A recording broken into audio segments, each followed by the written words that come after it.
Many people think that if China and America ever went to war, the outcome would be decided by aircraft carriers, missiles, and fighter jets. I used to think that too. But the more history I read, the more I started to believe something else. Wars are not won by weapons alone. They're won by people. And people fight for a reason. Not because politicians tell them to. Not because a flag tells them to.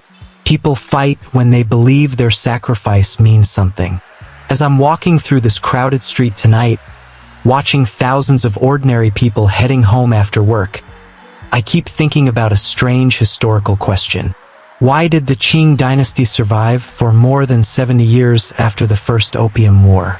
Think about it. From 1840 onward, the Qing dynasty seemed to lose almost every major challenge it faced. Foreign invasions, internal rebellions, economic problems, political crises. Yet somehow it survived until 1911. More than 7 decades. How?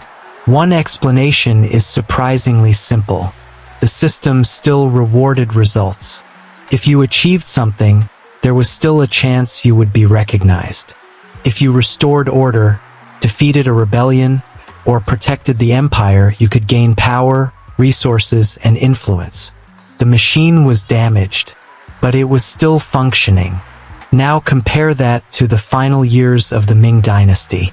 Many capable commanders found themselves trapped in political struggles.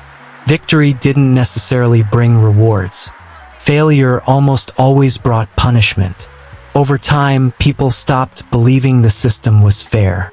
And when enough people stop believing, collapse becomes only a matter of time. History keeps teaching the same lesson. The most dangerous thing for a country isn't losing battles. It's losing trust. And that's why I think the most interesting question about America today has nothing to do with missiles. The question is much simpler. Would young Americans still be willing to make sacrifices for their country? Because recent years have revealed a troubling trend. The U.S. military has repeatedly struggled to meet recruiting goals. In some years, recruitment targets were missed by tens of thousands of personnel. Polls have shown declining interest in military service among younger generations. And when you listen to many veterans, you start hearing the same concerns again and again. Were the sacrifices worth it? Were the promises kept? Was the cost recognized? Think about the wars of the last 2 decades. The United States spent trillions of dollars in Iraq and Afghanistan. Thousands of American service members lost their lives. Many more returned with physical injuries or psychological trauma. Yet when those wars ended, many Americans were left asking a painful question. What exactly was achieved? Because every country asks its citizens to sacrifice. The difference is what happens afterward. If a soldier believes his family will be respected, protected, and supported, sacrifice becomes easier to justify. If he believes his service matters, if he believes society values what he has done, then morale remains strong. But if people begin to feel forgotten, the entire equation changes. And that's where the discussion becomes bigger than the military. It becomes a question about society itself.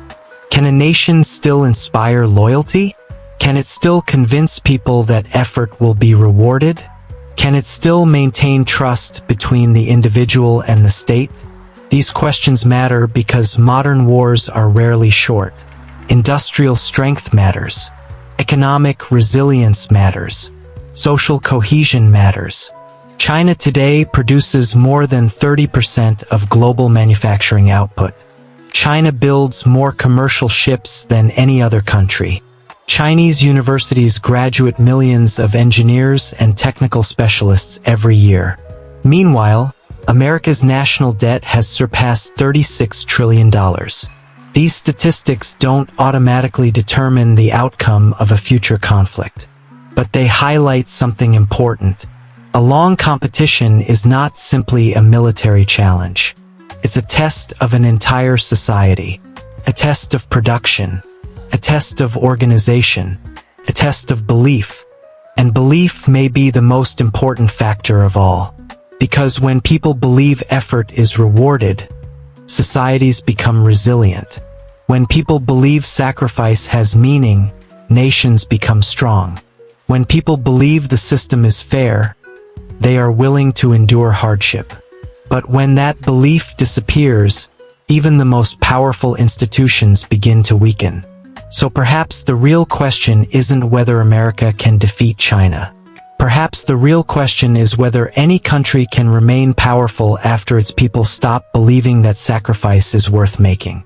History suggests the answer is no, because weapons may start wars, but trust, loyalty, and belief are often what determine how they end.